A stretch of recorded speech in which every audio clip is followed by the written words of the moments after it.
Welcome to everyone who has joined us, and thank you for joining this session of Local Talks. My name is Randy Karangizi, and today I will be co-hosting the event with Adil and Marlos, who are from Regenerative Collaborative. Our two platforms are collaborating today to bring to you a topic around sustainable education spaces, and we have been working together towards this event over the last few months. And we've invited two speakers who are here with us. We have John DeWitt and Meg Collin, and we will introduce them to you shortly. But before that, we thought it would be a good idea to share a bit more about who the two different platforms are, Local Talks and Regenerative Collaborative, as we have different attendees from our typical audiences joining us today. So I will begin, and then I'll hand over to Marlos to share about Regenerative Collaborative. This event is being recorded and it will be uploaded to our YouTube channel, which we can share towards the end of the event. So anyone is welcome to watch it back later. So let me just share very quickly.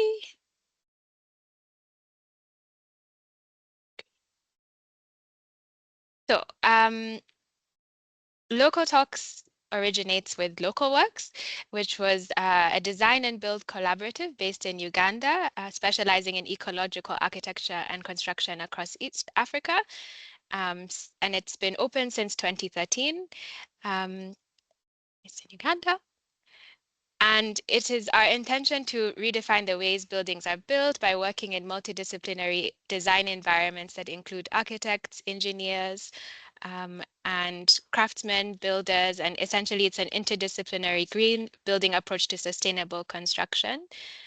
At the core of Localworks is really mitigating the climate crisis, and we do this through the use of local materials and essentially trying to create a highly contextual design solutions and comprehensive end-to-end services. So Localworks then set up the Localworks Foundation 10 years after its beginning. And the foundation is really the non-commercial arm of the platform. And it aims to address the significant knowledge and skills gap in the East African construction sector. It focuses in on two areas, which are research and education. And it aims to make a direct impact through practical research in sustainable materials and construction technologies, and also training builders, designers, and general public in green design and construction principles. So then Local Talks itself is part of the education arm of the foundation, and we've hosted a number of different events over the years. Most of them are hybrid, where we've had people within our office and also people online, as our speakers and audience members have now reached all across the world. And occasionally we also have hands-on workshops as well, where we take people to some of the sites that we're working on. That's a brief summary, thank you, of Local Talks. I will now hand over to Marlos to share about Regenerative Collaborative. Yeah.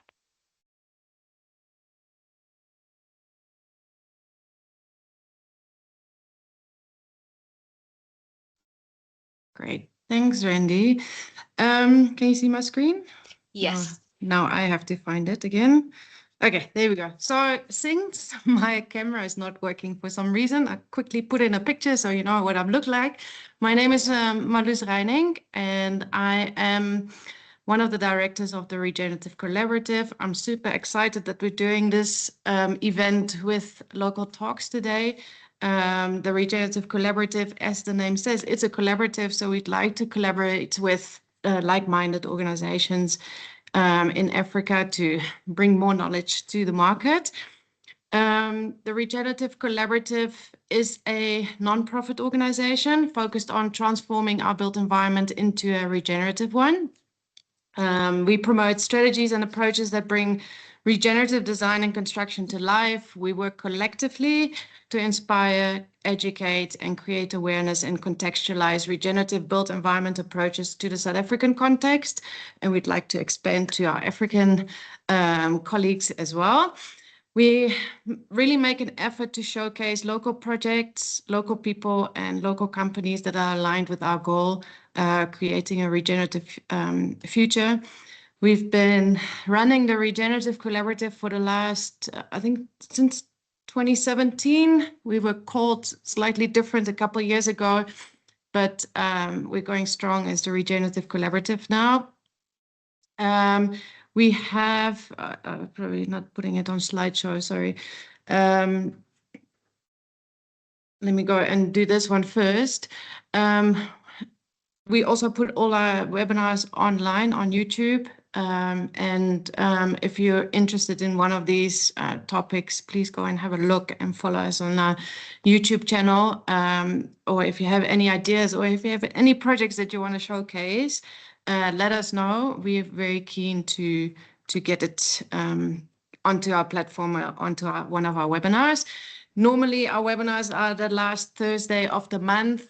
But because of this collaboration, we're doing one today, and then we're doing one next week as well, which is also Africa-centered. So that's a really nice one, and we'll share details about that just now. So for the South Africans on the call, if you want, you can get CPD points. We've got this webinar validated for 0.2 points. And we'll share a quiz link at the end of the webinar that you have to fill out, and then we'll make sure you get your CPD points. For those that want an attendance certificate, we can also provide you with one. Just fill out the quiz, and we can provide you with an attendance certificate. If you want to follow the collaborative, we're on Eventbrite, which is our registration platform. We're on LinkedIn and on YouTube, so you can find us there and be up to date with all the events that we're organizing. But at the moment, it's monthly webinars that we facilitate. So that's it for me from now. Right. Maybe just very quickly, I was going to do that at the end, but let me just mention it quickly. So next week, Thursday, we're doing a webinar on African perspectives. Localtalks will also putting a speaker up there, and we have 5 expert speakers from the African continent, from Ghana, Namibia, Uganda, and Botswana, all talking about what's happening in their country regarding regenerative buildings or a sustainable future. Cool. All right. Thank you, Marlos. And it's also great to be able to collaborate with you today and hopefully more going forward. So we will now shift into the topic. We will have 2 presentations, and then following that, we'll have a Q&A session. So everyone can save their questions for the end, and we'd encourage you to get involved in the conversation and unmute your mics and share your questions when we get to that point. So thank you both to Meg and John for joining us. We will start with Meg, and then we'll be followed by John. Reminder, the topic today is from classroom to campus, creating sustainable education spaces. So Meg is focused more on classroom, and John on campus. Not really, I guess both on both, but essentially, yes, they will have those separate presentations. So I will first introduce Meg. She'll give her presentation, and then John will be introduced a little bit later before he speaks. So Meg is a qualified architect with interdisciplinary experience in the public, private, and third sectors. She currently works in local government in the UK, working with multi-stakeholder groups to deliver green infrastructure and regeneration projects.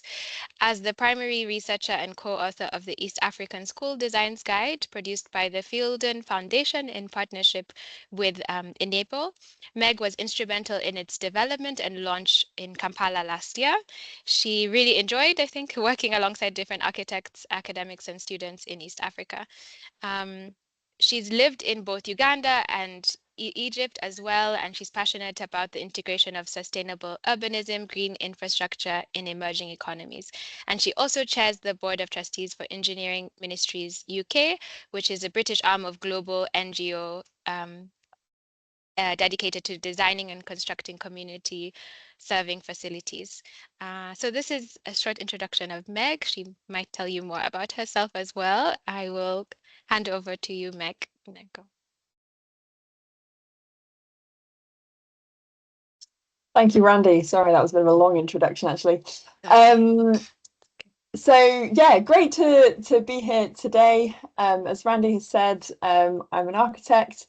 And it's really been my privilege and joy to be working on this project over the last few years, both researching and co-authoring the book on Schools Design Guide for East Africa through the Fieldman Foundation. The Fieldman Foundation is a charity based in the UK and Uganda, who has worked with partners on a number of school buildings and design guidance. Most recently, the Manifesto for Climate Responsive Design, which was published with Enable a few years ago, and then now the Schools Design Guide. East Africa is a beautiful and diverse region, and depending on exactly how you define it, it has countries ranging from Burundi to Somalia, a huge variety of cultures, tribes, and languages. It's a region with approximately 113 million school-age children, around half of its population. So what about the need for guidance on schools design? It's a region with rapidly growing population, particularly Uganda, as can be seen here comparing it with the UK. Uganda is in one of the top 10 countries worldwide for rates of population growth. And when we look across the region, there are similar patterns in other countries, although not identical. So what does that mean for schools?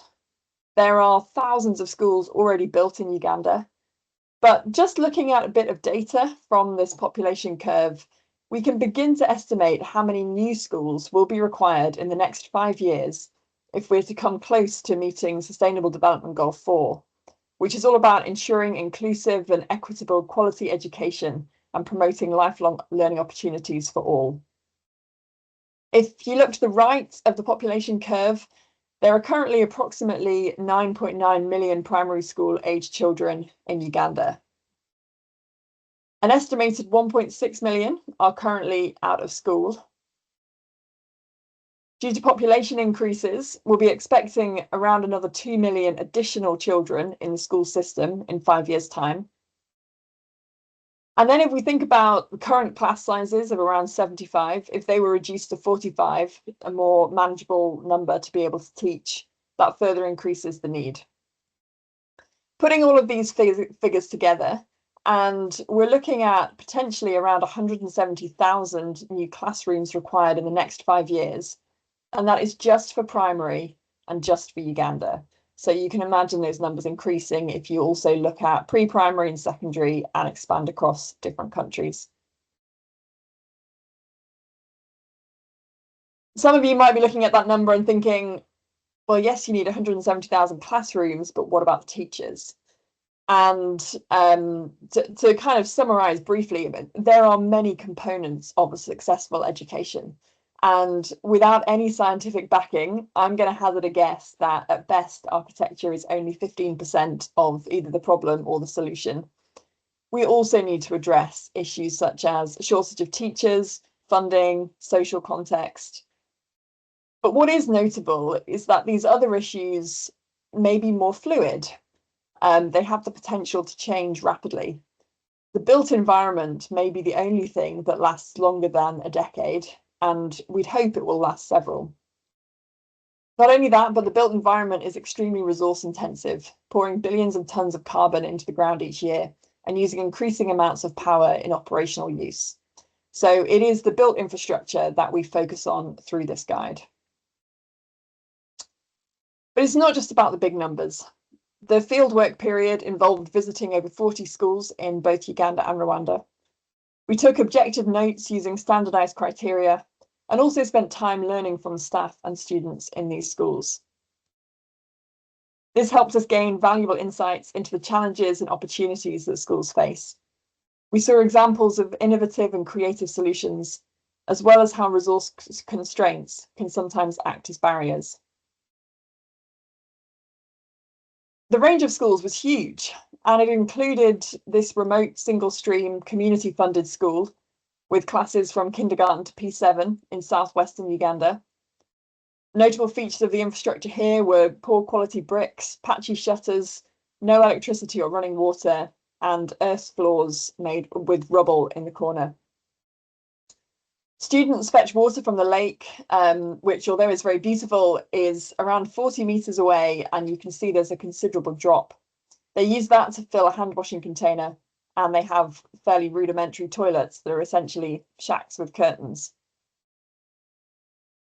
But I also visited some very well-resourced schools, such as this boarding school in northern Uganda, with the most incredible sports hall that you can see here being used for exams.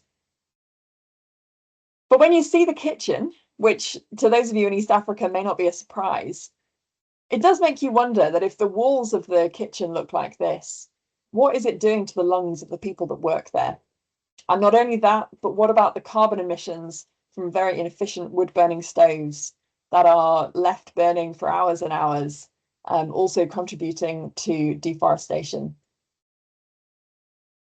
So our aim for the guide is to address both kinds of schools, whether they face basic resource challenges or need to improve their efficiency and sustainability. We do this by offering designs that are achievable on a restricted budget and which can be built without high technical expertise, hoping to mostly capitalise on local labour. We're aiming to improve quality through master planning, landscape, and internal comfort, among other things. This is just to show you a brief timeline of where we are today. There have been several phases of research, which have included studying the national design codes, NGO guidelines, international standards. We've met with government ministers. There have been a couple of design projects, and we did a 2-day workshop at the University of Rwanda, which was particularly important for testing out the emerging principles of schools design with those who had most recently gone through the education system. And extremely excitingly, tomorrow at a conference hosted by Enable, an innovation festival, the physical copies of the guide will be available for the first time. So those of you who are in Kampala, do get yourself down to the festival if you can. And I think I saw Frank from Enable on the call. Frank, do post something in the chat on that if you can. From the beginning, it has been a work of collaboration, and I'm immensely grateful for all the partners who shared their knowledge and expertise freely. I recently heard that the difference between cooperation and collaboration is that cooperation is working together towards different goals, and collaboration is working together towards the same goal. And I have to say, it has been one of the highlights of my professional life to work with so many organisations who all had the same goal of improving school infrastructure in East Africa. I'm going to share a bit about the contents of the guide, although I would encourage you to download it. It's available for free on the web, and I will put a link in the chat afterwards. But to start with, we present 8 principles of schools design, and these are not necessarily exhaustive, but we do think they cover off the most important features. We start by looking at the school as a place to provide holistic, child-centred education. Schools are learning communities, and they need to provide a safe and secure setting to support the intellectual and social development of each child. Secondly, schools should be designed to be future-proofed as far as possible and to include options for adaptability and flexibility. There were some examples we saw where new stories were added during the school holidays, or where suddenly new buildings had to be put up within just 2 or 3 years of the school opening because of the increase in numbers. And so as far as possible, this should be anticipated through design. Schools should be the heart of their community, and they will often provide a child with their first experience of a community beyond home and family. It becomes their introduction to the wider world, and school facilities can offer so much more to the community than just the school, but they can also be a space for play and recreation and community events. Schools must be designed for inclusivity and those with special needs, and this is a core part of Sustainable Development Goal 4. There should be equal access for all staff and pupils as far as possible, particularly those with special educational and physical needs. Schools should be designed to mitigate and respond to climate change. also referred to as climatic responsive design. East Africa has a relatively benign climate, so well-designed buildings should require very little heating or cooling, providing that these strategies are followed. And the aim, of course, is to reduce our embodied and operational carbon, but also to improve comfort in the face of changing climate. Schools should respect landscape, nature, and biodiversity. And we saw some fantastic examples of schools where they had really integrated landscape so that it was not only the space between the buildings, but it provides a learning environment, an outdoor classroom, and improves the facilities at a relatively low cost. And some of the local work schools that we saw were particularly good examples of these. Nearly at the end. Schools should be designed to minimize maintenance and running costs. As I'm sure many of you will be aware, the maintenance budgets for schools are often absolutely tiny. And certainly last time I looked at the figures, the annual payment to a school per primary school student in Uganda is around $5, which needs to cover everything other than the teacher's salary. So there simply is not funding available for maintenance, and that has to be a key driver of design. And then the final principle is about providing high standards of health and hygiene. So this should include a clean water supply, easy to maintain sanitary facilities, and these need to be planned in really from the very start of the of the school. And just to walk you through some of the pages, that we've got an introduction which talks a bit about who the guide is for. So we hope that it will offer something for both design professionals and contractors, for policymakers, for students, and for school stakeholders. There's other pieces of guidance within that section. We look at site planning, which I think is one of the areas that architects can add the most value. We might be able to agree on a few more standardized building types, but certainly thinking about how those building types fit into the site is an exercise that needs to be really thought through, looking at the topography, orientation, services, access, other elements like that. We look at the different elements of a school from preschool up to vocational, including some of the really important aspects like accessibility and inclusion, which the government of Uganda highlights as really important, but in reality, it's often difficult to execute well. There's a section on landscape, written primarily by our collaborators, grant associates, and this talks about food production, biodiversity, water management, play and cooling, and really how to maximize the space between the buildings to increase the value of the school for students, staff, and the environment. We look at materials and construction, lots of this section written by Local Works. Following rapid urbanization, there's a real recognition that more schools will need to be built multi-story. This comes with its own challenges, but clearly uses up less land, which is really important. So there's some guidance on how to do this safely while also looking at low carbon materials. We look at environment and services. We're increasingly seeing solar used for power, sometimes water heating, and even as shown in this study here for timber drying. This section looks at other aspects of environmental services such as water and sanitation. And then perhaps the nicest part to read, at the end, we've got 13 different case studies, a range of exemplar schools from across the region, several of which are Local Works projects, and which I would really recommend visiting if you haven't already.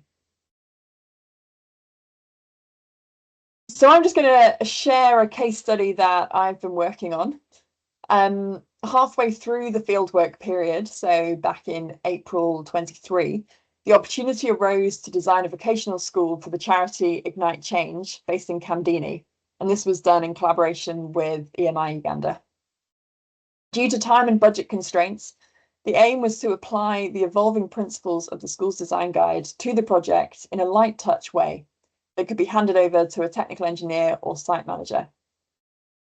Ignite Change are a fantastic charity. They support vulnerable people through skills training, community work, business support and advocacy. And so our brief was to design a 3-phase vocational training school on the Gulu-Kampala highway that include business outlets to ensure an economically sustainable operation. So I'll briefly walk through the design in the context of the 8 principles of schools design that I shared earlier. When it comes to holistic education, a vocational school is perhaps an easy example. But I wanted to talk a bit about the girl pictured here. I don't know if you can see my cursor, but this is 18-year-old Miriam, and she was raised as an orphan with her siblings by her elderly grandmother. After finishing primary school, she was unable to continue her education and faced a future that she felt was hopeless, being ridiculed by her peers. She was given a scholarship to the newly opened Vocational Training Institute, this one in Kamdini, and that's really transformed her futures, teaching her valuable skills which have increased her employability and enabled her to earn money to support her family and further her own education. So it's always a real privilege, I think, as an architect to see things that you've designed not only built, but actually to see them impacting the end users. And I think this project was a really great example of that. Secondly, design for adaptability and flexibility.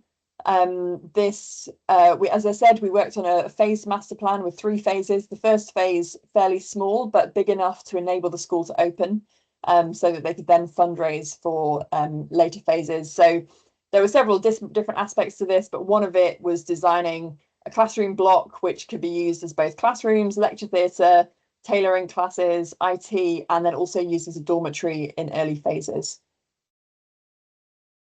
Developing the school as the heart of its community. So you can see the site here, and a really important aspect of their whole business case was to have these business outlets, which we've put at the front of the site, including a restaurant, showrooms, car garage, and that is to provide a business outlet for the different aspects that the students are learning about, as well as a way of integrating into the community.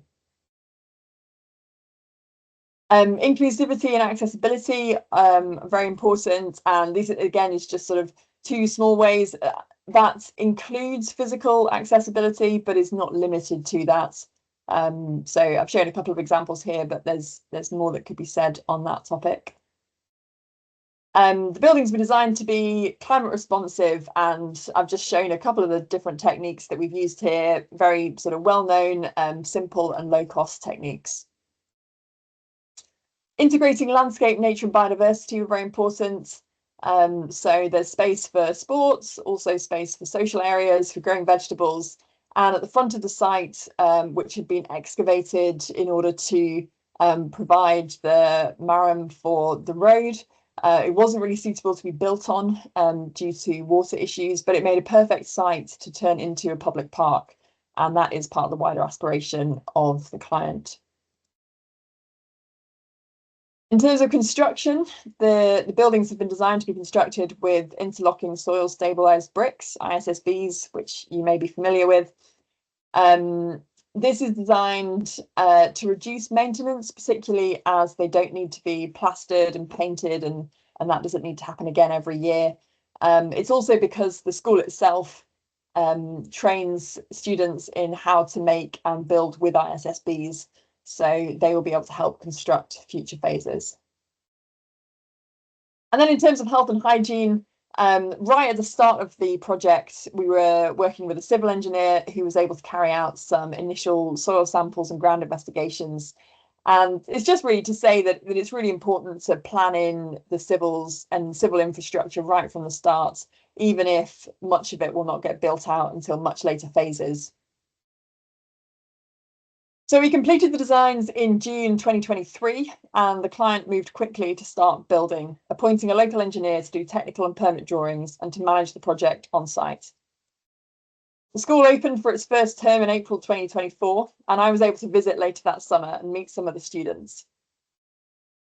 Like half of Ugandans, many students here never finish primary school, and so the ability to learn skills and increase their income is transformative. And as with any project of this size, there were many lessons learned. Firstly, I think that it is possible to do an outline design for a vocational school in 4 days when you have the full engagement of the design team, the client, and the prioritization of energy. Secondly, that planning for expansion and phasing is important, and that often means keeping a more fluid or hands-off approach to design for later phases. And thirdly, and perhaps most importantly, it was a good lesson that when your client is motivated and organized, they can get things built an awful lot faster in Uganda than you could ever hope for in the UK. I'm about to wrap up, and I know that time is running out. So East Africa covers a huge area, as I've mentioned already, with varying climate, socio-political contexts, governments, and cultures. And so our guide aims to cover the general principles which should be applied to most settings. However, there will be a need for each country to write its own introduction, setting the scene, and to include its own addendum with local design codes, climate data, and case studies. We've completed the Ugandan addendum, but we're looking for partners to complete the other sections, and we're very much hoping to be able to work with them in that.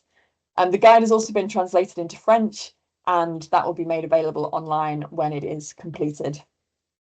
And we're hugely grateful to Enable for their support in both the publishing of the guide and in its translation. We hope that as a result of that, it will be useful across an even greater region. One thing is certain, that there is no one-size-fits-all design. And in the guide, we've tried to present principles that we believe will work, including example classrooms and cross-sections. But we cannot pretend that the same school design will suit both downtown Kampala and rural Burundi. Each school faces a multitude of constraints, and there will never be a perfect solution, only pragmatic compromises. And I will finish it there and say thank you for listening, and I look forward to taking some questions at the end.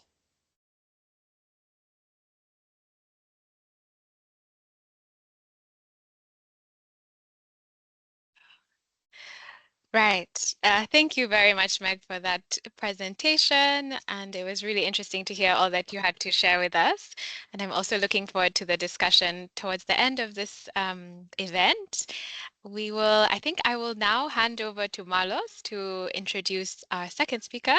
And then after John's presentation, we will come back for Q&A. Great. Thanks, Randy. No worries. So I managed to get my camera working so you can see me now. That's great. So for the second speaker, we brought John DeWitt, who is an environmental sustainability manager at Stellenbosch University, where he leads the institution efforts to integrate sustainability into the campus operations, infrastructure, and policy. He's got a background in environmental management and a passion for systems thinking. He plays a key role in shaping the university's journey towards a low-carbon, resource-efficient future. His work spans energy and water efficiency projects, sustainable mobility, waste reduction, and student engagement initiatives, which he will tell us all about today. And really making sure that sustainability becomes a living learning experience across the campus. So I'm going to hand over to you, John. Welcome. And I'm really looking forward to your presentation.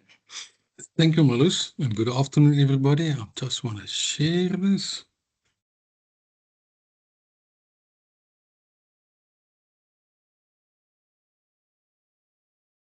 So, can everybody see that? It's good. Yeah, good. I just want to congratulate Meg. I think she's doing excellent work in Africa, where she's designing stuff. We the opposite. We actually inherited campuses, and now we need to make it sustainable. So that's a different kettle of fish. Yep. So I would like to. Why is this not going?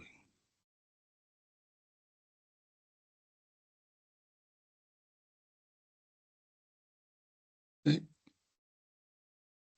Yeah, just to give you a brief background about Stellenbosch University, we're down in the Western Cape on the southern point of Africa. We've got 4 campuses. We've got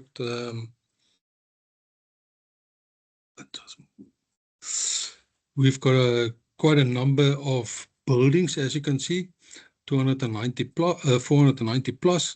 We've got quite a big population of 40,000 students, including our staff, a GSM of gross square meters of 856,000, and we emit 101,000 tons of CO2 through our operations and learning per annum, which is quite a lot. And this is what we need to try and make sustainable. So, sorry, Mike. So just to give you a background on the journey of Stellenbosch University, around about 2010, we started with environmental sustainability, but it was really around biodiversity, conservation matters, landscapes, and also waste, minimizing our waste, and then also engagement and presentations that we've given to students and our staff members. Then we also started with utility work groups like electrical and energy work groups, as well as water work groups and waste work groups, where we actually used academics as well as service staff as well as students, where we sat around the table and we tried to learn from each other. Around about 2011, we actually started implementing energy meters, and we started with the awareness campaign as well. Then in 2015, everybody in the Western Cape knows about the big drought. That was really when there was a crisis and everything came together, and where environmental sustainability really started taking off at Stellenbosch University, and we could actually implement a lot of interventions. Then we wrote a sustainability plan and implement water meters in 2016. In 2019, we started with our first certifications of our buildings. That took up about 3 years just for 19 buildings to get certified as a first exercise. 2020, we wrote the environmental sustainability plan, which actually is now a guideline for the university for the next 5 years. And that was approved by our rectorate. Then in 21, we actually started with our solar plants. We also built a material recovery facility. And last 23, we really started doing an environmental sustainability system as well as our SDG systems. And then together also with load shedding in South Africa, we had to look at energy security for the campus. And then last year, we really started with a big drive where we actually installed solar, taking us to 2025 or to the present situation where we are now. So, sorry, my cursor is not working well. So there are a lot of influencing factors on the moment in South Africa if you are looking at the university. So obviously we made some decisions, and we want to be part of actually reducing the increase of temperature, which results in climate change. And the second thing is we want to reduce our environmental impact as well as our resources.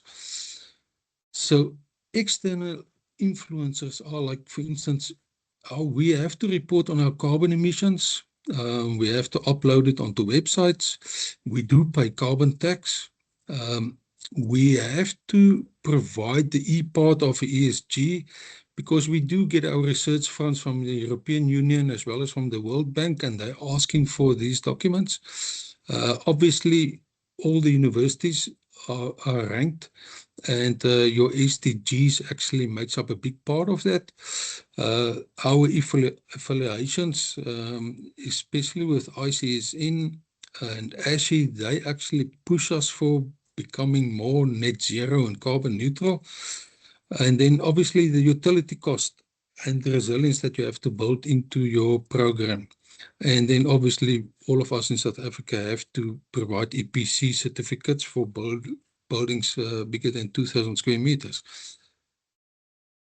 So what we have done is we've taken all of this and we've actually packed it into a document, which is our guideline, and that is what we call our environmental sustainability plan.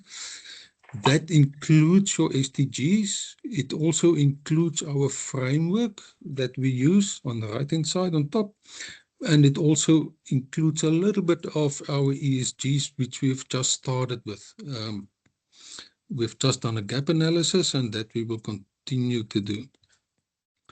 So the tool that we use to see how good is the university doing environmentally is the greenhouse gas protocol, which we call the carbon footprint report. So we've done this since 2019, and although it actually went up a little bit, at least this year, 2024, it came down. So we're now at 100,000 tons CO2 equivalent, which is still very high. And that is what we need to bring down as close as possible to zero. So it's a tall order. So our plan is based on 8 elements plus two that we've recently added. The ones are water, it's energy, it is engagement, it is transport, waste, goods and services, and then buildings as well as travel and mobility. And then we've added climate change, and we've also added indoor quality. Now, if I can just go, and I'm quickly going to run through them a little bit in detail. So our energy, why is that important? Because you can see on the right-hand side of the graph, although we actually use around about 70 gigawatt hours per annum, and it dropped a little bit because of load shedding, our cost is increasing, and that is because of the tariff increases that we get every year from the municipalities. And our energy is not, it is from a fossil fuel, from coal, which we buy from Eskom. So metering is important to start to manage it. The other part that we also do on the left-hand side, you can see that is we've got a big energy efficiency program where we replace all lights with LEDs. We've actually got a big LPG program that we're rolling out. We're actually moving to centralized cooling systems, big cooling systems. We've got a big program of PV solar that we're rolling out. We've recently installed 3.5 megawatts of PV, and we're going to roll out another 12 megawatts. And then we're actually building on all our 4 campuses, we're building microgrids inside the municipal grid. On water, there the cost of water actually did came down a little bit, but that is because of the tariffs and during the drought period. But we're using 2 swimming pools, Olympic swimming pools of water every day on campus. That is enormous. It's a lot of water. And so we've put in a lot of efficiencies, right from the students where the shower heads, as well as aerators on the taps, as well as toilets, we've changed to 6 liters. Even the washing machines, we changed to more efficient washing machines. We actually, one of our campuses, we've taken off municipal water. So we're using the lake that is on the right-hand side. We put that water through an RO plant, and that whole campus runs on water from the RO plant. And we do the same on one of our farms where we've got one borewell. Also put that water through a filtration plant, and that whole farm is running from borewell water. The other campuses, we're still putting in schemes so that we can actually reduce the amount of potable water that we use. And then obviously we've put in some grey water plants as well to help flush the toilets. On waste, I'm not going to go too much into this, but we've basically, for everything that you get, we've actually created a stream. So most of the stuff that's recyclable, we do recycle, or we send it to the recycled people. Our diversion rate on the moment on the big campus, Stellenbosch campus, is around about 80% on the moment away from landfill, and 2 of the other campuses already above 90% diversion. We continuously try and to manage materials that's not recyclable, to manage that out of our system, and that the vendors and students and staff can't bring it onto campus. So hopefully by the end of this year, we actually 2 campuses might actually achieve zero waste certifications. With the utilities of energy, water, and waste, we send out a utility report to all the residences for the students so that they can actually manage themselves and see how much water and energy and waste they actually used for the previous month, and try and reduce the amount of utilities. Back to the element of travel and mobility, this is a big focus point for us. So we really encourage the students and staff to walk or to cycle or use other forms of transport except for diesel and petrol. So that is a real focus and a push from our side. Also, what we do is we do a lot of surveys, and then we also have introduced circles, which is a program for Holland, which actually try and take single occupancy out of a vehicle and fill up the vehicle. It's quite a nice program, but that's only a test phase on the moment. Then coming to our buildings, so on each new project, we have got an IP. We've got a contract with the IPs actually helping us there, just because we haven't got the expertise ourselves. So on this stage, we're actually building all buildings to a minimum of 4-star rated principles. I know that is not good anymore. 5 and 6 stars are the norm lately. We've got 70 buildings that we actually rate the performance of those buildings every month. We've already certified 19 buildings on campus and 1 new build as well. And then we're almost done with our first net zero building on energy. And then really we design our spaces for learning and for research, productivity, as well as well-being, because the people do spend a lot of time in those areas. So if we go to the left-hand corner on top, that is our latest Jan Beton building. It was quite a nice design, and with the landscape, everything intact around it. On the right-hand side on top, that is our research lab on the medical campus. And then at the bottom is our 2 new residences that we've just occupied beginning of the year.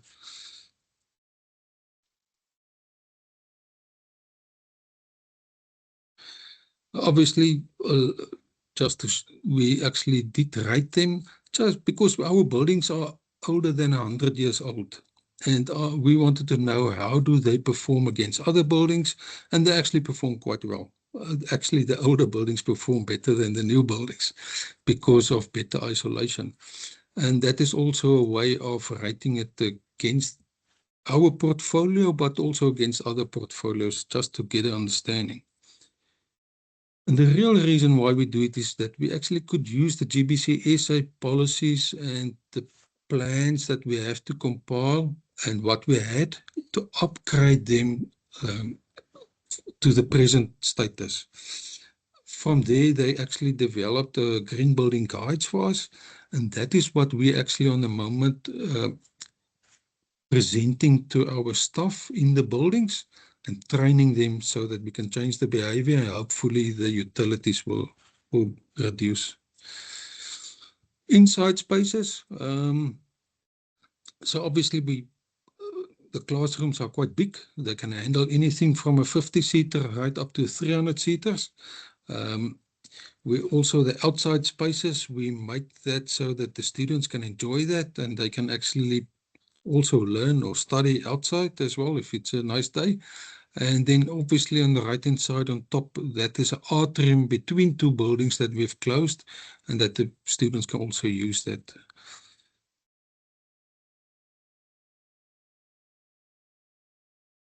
Sorry. Goods and services, that plays an important role with us. Obviously, we try and bring in all FSC timber as well as paper on campus. There is some eco standards that we apply. There are still some material that comes into campus that is not recyclable. So we're in the process actually designing that out of campus. Yeah, I'm not going to go any deeper. On our biodiversity side element, we use our whole campus as well as our conservation areas as a living lab. Agri students as well as engineering students are using this for different purposes. We do develop environmental management plans for the areas. We've got 3 rivers that we look at. We've got one lake, and obviously we've got 2 reserves, and then a big quite mountain catchment area that we also, which is part of the campuses that we look at. And it's open for the community, so the community can actually come and enjoy it as well and walk and have events there. Then I think really the focus on the moment is our awareness and communication plans that we've got. So welcoming is that first week when the new students, 5,000 of them, comes to campus, where we try and teach them about sustainability, and that they actually, for the first time, that they come into contact with sustainability issues on a bigger scale.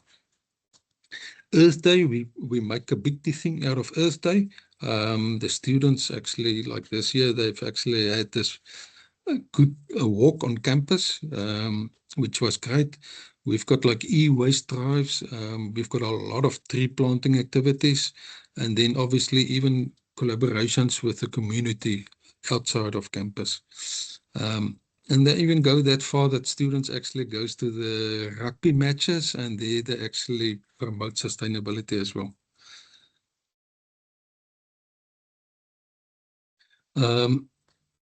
In our office, there's a lady every year, she upgrades this calendar for us. So we actually create an environmental sustainability calendar with themes for every month, but also for events that is taking place and that they can plan for.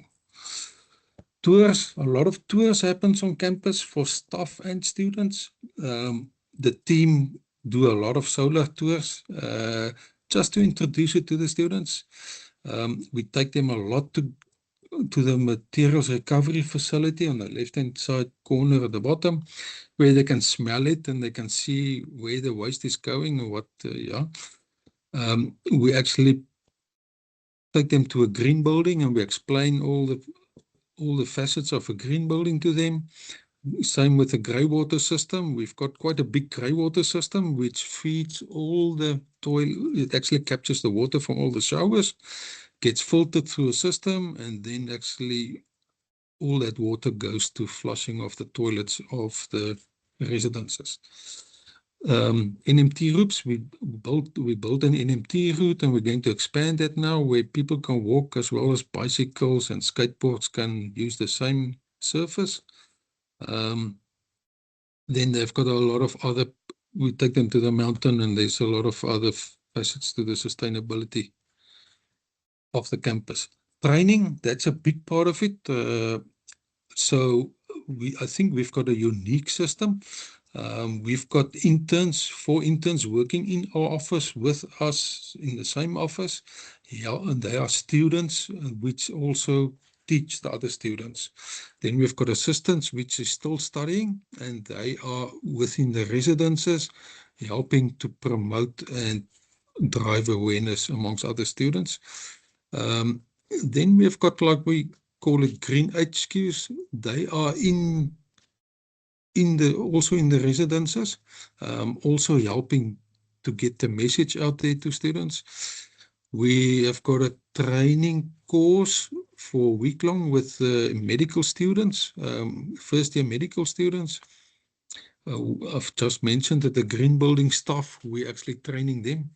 And then the team is also training all the kitchen staff, all the cleaners, vendors on the campus. So it's quite a big program, and it takes about a year to get through it. Then they've actually implemented the Green Living Awards. So the students of all the residences have got a couple projects that they have to do, and they also, their utilities gets evaluated, and in the end of the year we actually evaluate this, and we actually have got quite a big celebration where we actually celebrate the number 1, 2, and 3 residences that won, but also the rewards if we do get any rewards from GBCSA, we will have on the same celebration. Right, my last slide, I think.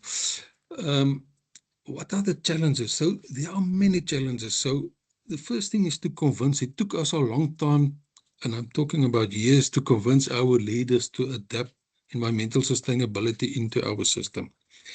You have to write a lot of memos. You have to have a lot of meetings, and you must keep on with it and not give up.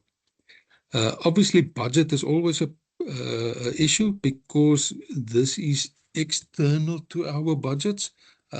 Luckily, we've got a green fund from where we can loan money as long as we pay it back within 7 years. Manpower, in 2010, it was only myself and another lady that started. Now we're a group of already over 10 people working in the office. And in the beginning, I really battled to get experienced specialists to help us with environmental sustainability in the education space. That was quite an issue, but now there's quite a number of them available. And we still battle with having a good awareness and a behavioral change program in place amongst the 40,000 people on campus. So we're trying every year to improve that, but it's not easy. Ozay, thank you very much. Thanks, John. That was very insightful in all the activities that you're doing on campus. Very inspiring as well. Randy, handing over to you.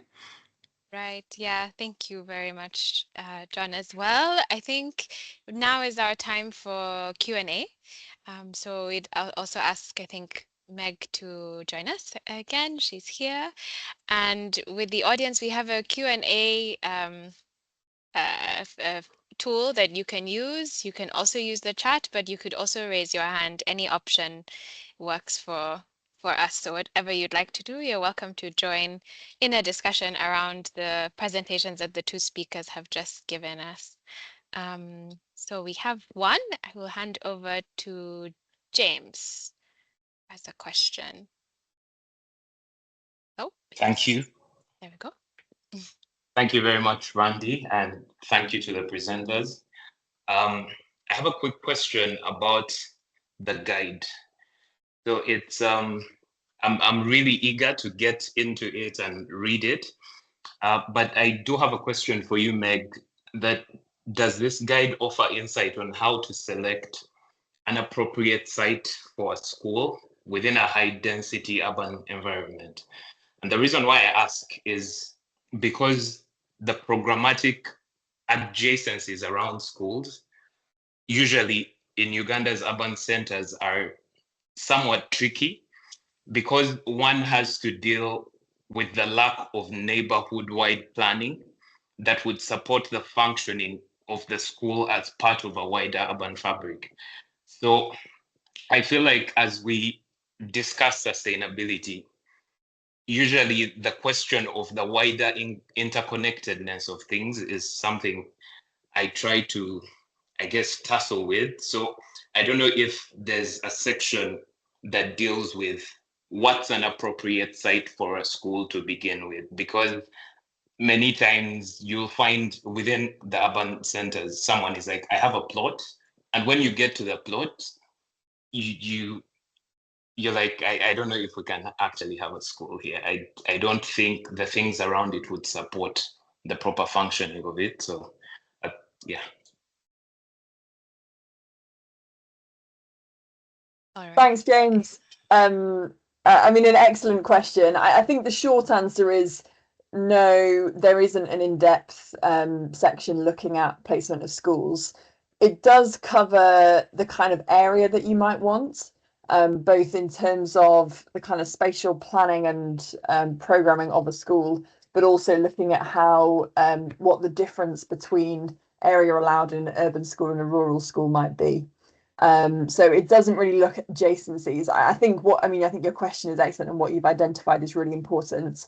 And hopefully that's the kind of thing that architects and policymakers and decision makers will be factoring in when they decide locations for new schools. But we haven't specifically looked at that. Thank you. Thanks. All right. There's a good question in the chat box for John. The question comes from Neil. Have my norms and standards. I just had to quickly Google what HEFMA is, but it's the Higher Education Facility Management Association, which I'm sure you're aware of. Have they been updated to recognize green design initiatives? From past experience is that it's very outdated, non-inclusive and restrictive set of codes from which tertiary institution work from. Your programs and successes seem to have indicated that Stellies have abandoned these codes. Yeah, I can maybe answer that. So both higher education as well as HEFMA, they have got a set of codes, but it is really to help all the universities in South Africa to get to a certain standard. Obviously, we have gone above that already, especially with SANS and XA standards. And we've actually now applied our own standards for sustainability on top of that. So we require actually that they do energy models and water models for us so that we can actually build that into the buildings. And the reason for that is because we want to get to net zero somewhere near 2050. And if we don't do that now with the most efficient buildings, you won't get there. Great, thank you. All right. Randy, do you want to pick a question? Yeah, I was gonna give unmute Felix Holland to ask a question. There we go. Oh, sorry.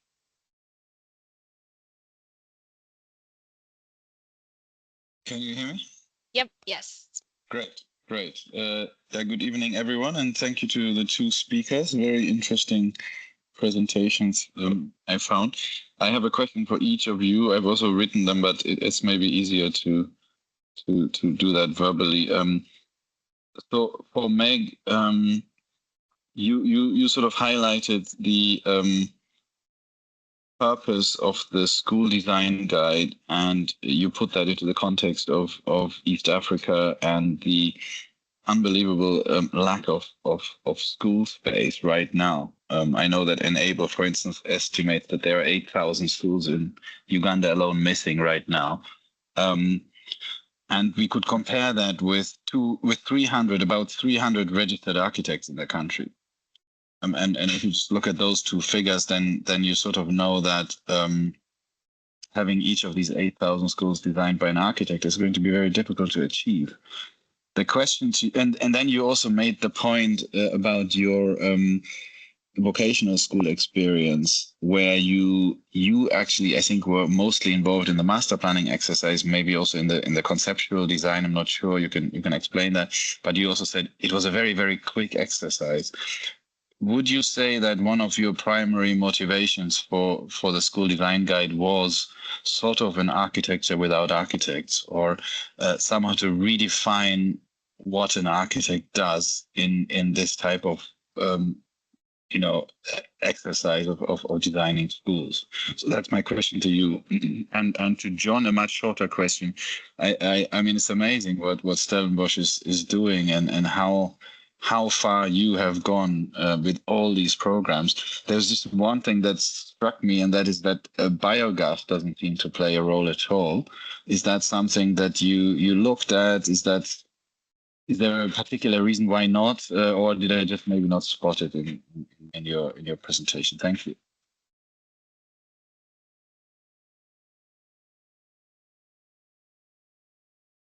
So maybe Meg, you could go first, and then. Yeah, sure. Thanks, Felix. Great question, and something that I have thought about a lot. I mean, it certainly, the motivation for doing the guide was to provide schools design guidance when we had identified that there was a lack of it. So there wasn't any kind of motivation to try and create architecture without architects, as it were. I think a conclusion that I came to as I went through the research, bearing in mind the figures that you've quoted about number of schools and classrooms required, number of architects, was that if we really want to scale up the construction of good, sustainably designed bioclimatic schools, then actually possibly the most efficient use of those architects and graduate architects is to have more of a role at the master planning phase and to have more of a pattern book of classrooms. Now, there are lots of potential problems with that, and I'm not suggesting that that's an ideal solution, but I think compared to what's currently the case, which is where essentially the master plan itself is in a pattern book, and doesn't matter where your site is, the same arrangement of buildings pretty well gets built. I think an improvement on that would be architects looking at sites, perhaps being involved in choosing of the site, like in an urban setting, and thinking about topography and resources and access and community engagement, and maybe having a more hands-off approach when it comes to the detailed design.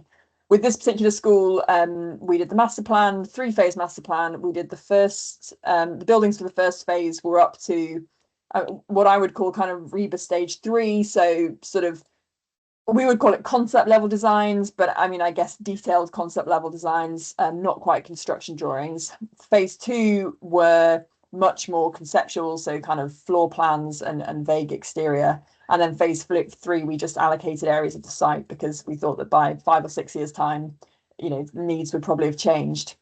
So I think there's a strong case for that, and I would be really interested to explore that idea further, and whether that's something that organizations like Enable or whether universities would be interested as well in thinking about how can you maximize the skills of the architect and also draw in other professions who there might be more of available, such as maybe site engineers or technicians. But I mean, it's a great question, and it's certainly not a perfect solution, but it's just trying to kind of be pragmatic with where we're at the moment.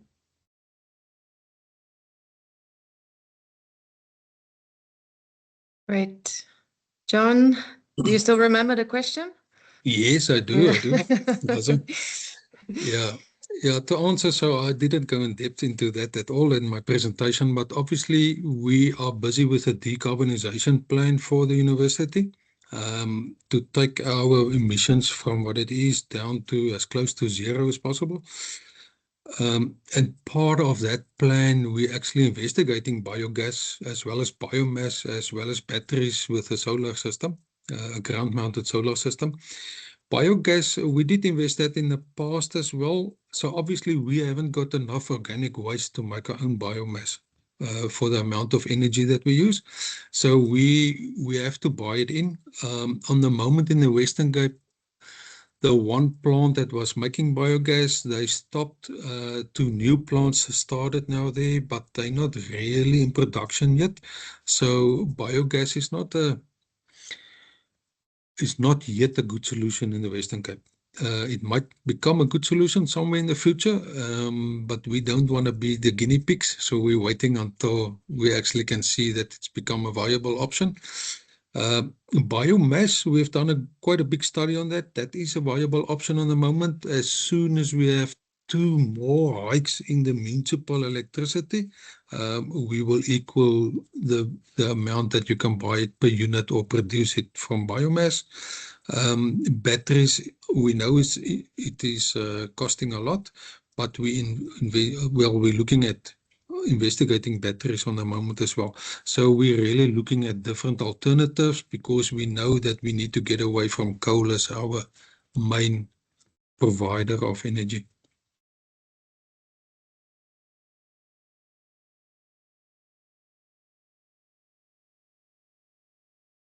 Great. You're on mute, Randy. Sorry about that.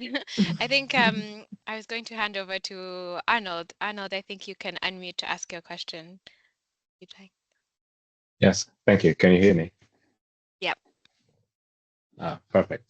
My question is it's not really a question, more a thought to Meg with regards to outdoor environments when it gets to schools. I appreciate the idea of functional outdoor environments, but like the correlation between functional outdoor environments, for example, if you have a space outdoors and then you choose to use it for wastewater, well, black water management, sewage treatment, as opposed to making a space that connects to the indoor-outdoor connection of students or pupils. The idea that play is part of learning, and not just planned play where like you design a football field or a basketball field, but like more like open play where the thing that kind of breeds creativity. So my thought is there a way we can create more not exactly functional outdoor spaces, but more multifunctional outdoor spaces that can serve different purposes, but also that do not kill the desire to go outside for like the children in these spaces. Because I think outdoor environments are very important. In as much as we say our learning is always in the classroom, but there's also a lot of learning that goes on outside the classroom. Yeah, thank you. Shall I dive in? Thanks, Arnold. Yeah, really important point. And maybe the slide that I shared was a bit misleading because most of the landscape section is all about play and creating a really attractive environment. So we want to include functions like food production and water management, but actually making it really an extension of the classroom and part of the school environment, whether for learning or for play, is extremely important. And I think that's how you get your, I guess, value for money out of working into the landscape is making it work hard. So I think what we would argue is that lots of schools I saw the external environment was just kind of grass or dust. But we would say actually you can really use the outdoor environment to create a place that children want to go in, where they can play creatively, which might include football, but might include something else as well. And where they can really kind of grow their social skills as well as their educational skills. So I couldn't agree more. And that's the main focus of our landscape section. And I certainly, I mean, in terms of water treatment, I think the landscape can be used for surface water runoff, but I certainly wouldn't want any kind of wastewater treatment happening in the exposed environment. We would want any of that to be below ground, well out of the way of children playing. Hopefully that answers the question.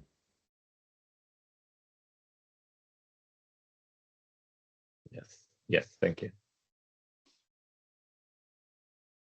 All right. Should we select another question? We could maybe, so I think John hinted on it, Meg, that essentially it was interesting that you're focusing more on new schools that are being designed. And there's a question here asking about, I think, what modifications to existing schools. So it would be interesting to know if that's something you have thought about, or with the guide, especially with some of the examples you shared with us that are in quite difficult states. Is it important to this project as well, or is it a completely different something completely different to tackle? And then maybe I'd also ask John on that similar, you mentioned that some of your newer buildings are not as efficient as the older ones. I'm not sure if I misunderstood that, but I'm curious to understand a little bit more about that, and also what do you take into consideration, I think, with the architects and designers that you use if you do have new buildings and new projects, to ensure that, they do meet some of these goals that you've described to us. Yeah.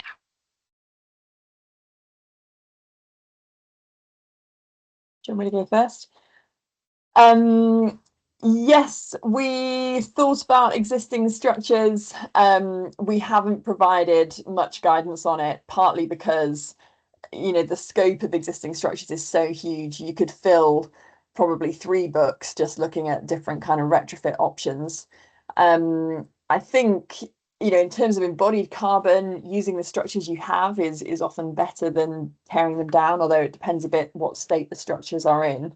But I think I'd be asking questions of what are the problems with those existing structures that need to be resolved. So that might be to do with internal comforts. Maybe they're getting overheated or they're too noisy when it rains, there's not enough ventilation. Some of those issues could probably be retrofitted, whether that's kind of replacements to the roof or increasing openings. If it's to do with upgrades to landscape, I mean, that could certainly happen around an existing school. So it really depends on what the school facilities are and where they're at. Some of the case studies do work with schools which have existing buildings and they're perhaps adding to that campus. So in short, I hope that anyone reading the guide would be able to draw out useful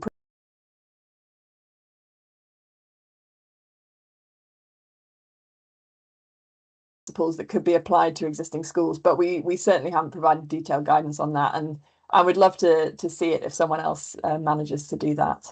I know that's something that Enable were thinking about how they upgrade existing schools, because there's certainly a lot of valuable work to be done there.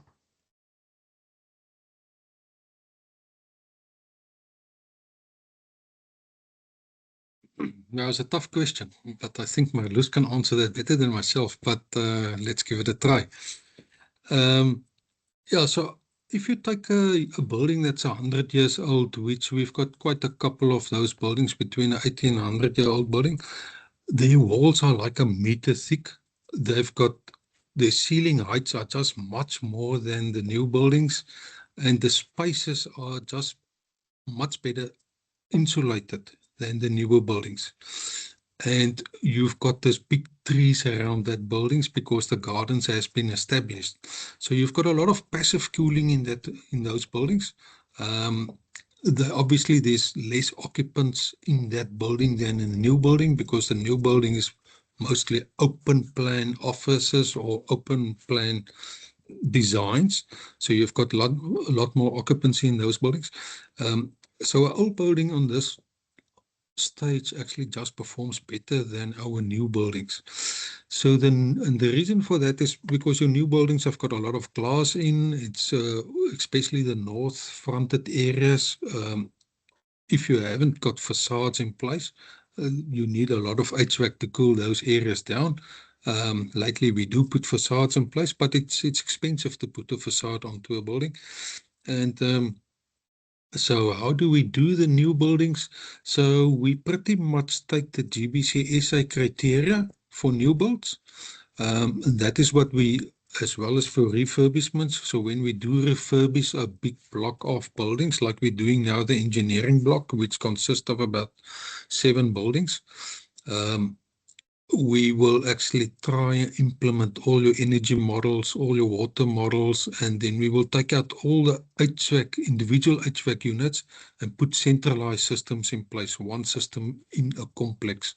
So that is how we try and overcome, because on campus, our electricity is really used by our HVAC, about 70%, and a big portion to make hot water on campus for students.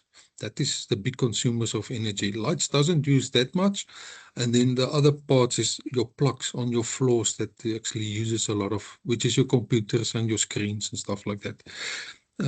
So with good architects and good professional team, a mechanical team, civil team, we actually do this design, do the models, so that the new buildings that we put in place are as close to net zero water buildings.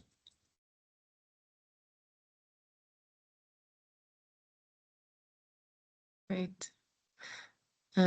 Nothing to add. I think just from you mentioned that most of your older buildings are over 100 years old, and so those buildings have been designed without air conditioning in mind, because there was no air conditioning, whereas we seem to be now relying on air conditioning to create them more comfort. But it's nice to see that the old architecture worked. I see Hillary's got her hand up. Randy, can you unmute her?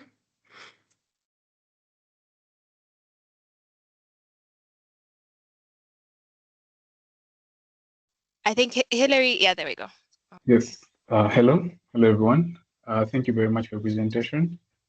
A question for Meg concerns with the community aspects of schools, because the idea of schools is quite interesting, and I believe it's a very huge utility for education, especially in East Africa, where the idea of trying to get the community closer to the school, trying to see the advantages, or trying to get people enticed in the idea of school, because it's where it's quite low, would be quite interesting. Though the question is, does the guide propose a framework or a sort of like a simple guide on how looking at community and trying to depict or pick out specific pain points in the community and how the school can respond to that? And I would like to know specifically for the school year designed, how was it like to sort of narrow it down? Because there's so many aspects in the community that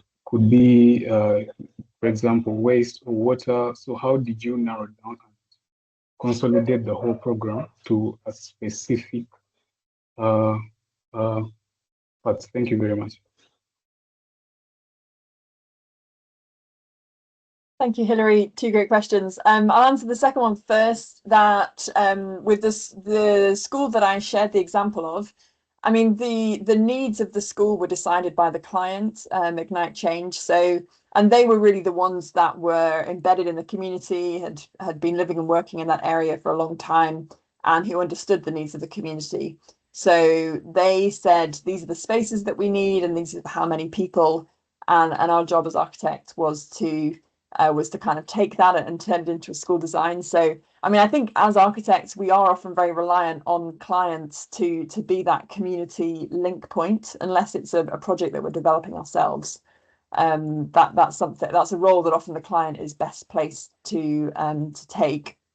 In terms of guidance for engaging the communities, there is a bit. It's fairly light touch. You know, a guide like this tries to cover pretty well everything, but not always in a great deal of detail. But there are a couple of spreads about community participation in design and some of the different aspects that needs to be thought of. That spread in itself was taken off the back of a conference that Enable ran about community participation in design, and there is actually a much more detailed guide that was produced off the back of that, which is available from the Enable website, and I can put a link in the chat. So we didn't really want to duplicate that, but we've sort of summarized the key points and point to that wider guide.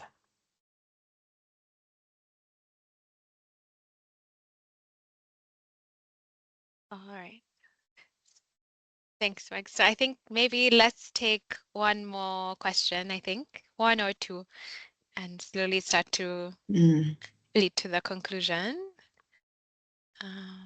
There's a quick question around where they can obtain the guide, a physical copy of the school design guide.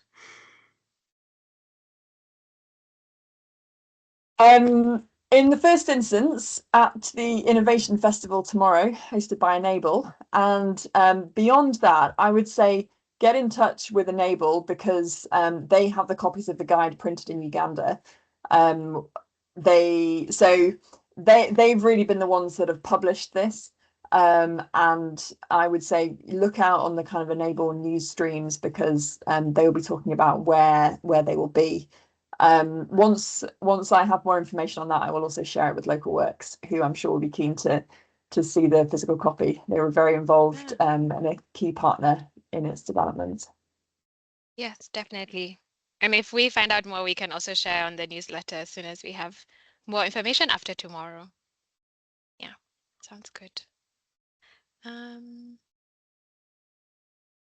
Yeah, I think interesting question about local languages. If the importance of, is there potential for that so that it's used by even more people in different contexts. I think it was interesting you touched on different countries potentially having their own variations of the guide, but the adaptation of local languages, is that a possibility and something you've thought about, could think about? Anyone is welcome to translate the guide into whatever languages they like. I think if we set off down that route, I mean, the number of local languages in East Africa, I haven't counted, but I'm going to guess it's well over 100 and possibly into the thousands. Obviously, you could be more strategic and just pick those that are most widely spoken. I mean, I think across East Africa, certainly in professional spheres, English or French are very widely spoken, and so among sort of design professionals, school leaders, policymakers, and certainly those more senior working in NGOs, it should be fairly accessible. It won't be easy to read for everyone, but actually for some people it might be irrelevant. I often think of that school in southwest Uganda where the head teacher had only been educated to the 4th year of secondary, and I kind of thought, how on earth is school's design guidance ever going to reach here? Maybe it will one day, but I guess it's a kind of a case of trying to be a bit pragmatic. But if anyone would like to translate it, they're very welcome to. And yeah, we'd really welcome that. I mean, I love other languages, and I think they're such a rich and beautiful part of culture. So I'd be the last person to say that it should stick in English and French. It's just, yeah, a matter of pragmatism, really. Makes a lot of sense. Great. Randy, can I ask one last question to John? Yeah. Great. John, you mentioned a number of challenges that you faced over the last 15 years in like setting up the sustainability at the campus. If you were to pick 3 successes that you've achieved over the last 15 years, what would those 3 key successes be that sort of made your campus incredibly sustainable? It's going to sound strange, but a good crisis is a good crisis. So it helps a lot. So the water crisis for us, I want to say that was the breakthrough, because they used us to actually decide, do we keep the university's doors open like business as usual, or do we close the doors and send the students home because we haven't got water to supply, which is potable water as well as water for hygienic purposes. And we went the opposite route. So they made money available. We put all these efforts in place, and we made put filtration plants and all of other side of other schemes in place, especially awareness. And the students came up with a lot of initiatives as well to save water, and we saved 50% of the water that we normally use by that exercise. And I think that is where sustainability really made its mark, and from there it actually just started rolling out initiatives on energy and all sides of it. So I think that was a good part of it. The second good thing, I think I did it too late, but I should have involved specialists from outside quite sooner into the sustainability system, that they actually helped us to change the minds of our leadership, and that we actually could use their expertise that they've got, which we did eventually. So I think that was a major change as well, where we actually started to use APs, and they really helped us on our buildings. That really happened now in the last 3 years, that changed around, that we're actually building good buildings on the moment. So that was the second one. And then I think the third one is we have got quite a good team that is driving the awareness and the training of environmental sustainability on the campuses. And I think those 3 things are actually the backbone of our environmental sustainability. Right. Awesome. Yeah, really interesting to see what's happening on that campus, I think. Thank you, John. Yeah. So I think we'll close our event now. I think this is the end of it. And if there are further questions, we would encourage you to share them on all our platforms, the two of us combined, so that we continue this conversation as always. So thank you, Meg and John, for joining us, for giving us your time and sharing your presentations, and for the attendees for joining us this evening. I think there is another event that's been spoken about earlier that will happen next week, and Regenerative Collaborative will be hosting this. I think, Marlos, you can tell us a little bit more about that, but yeah, we will record this, sorry, it has already been recorded, but we'll upload this to our YouTube channel so that you can watch later, and try and share as many of the links in here as possible so that everyone has access to the information. But let me hand over to you, Marlos, but thank you from us at Local Talks. Great. Thanks, Randy. Really awesome to do this collaboratively. Really enjoyed the webinar. Thanks, Meg, and thanks, John, for your presentations. Really insightful. I did share the link to the webinar on the chat for next week's webinar. Please join us there. Would be great to see some similar people there. Also, for those that need CPD points, I shared the link in the chat box as well.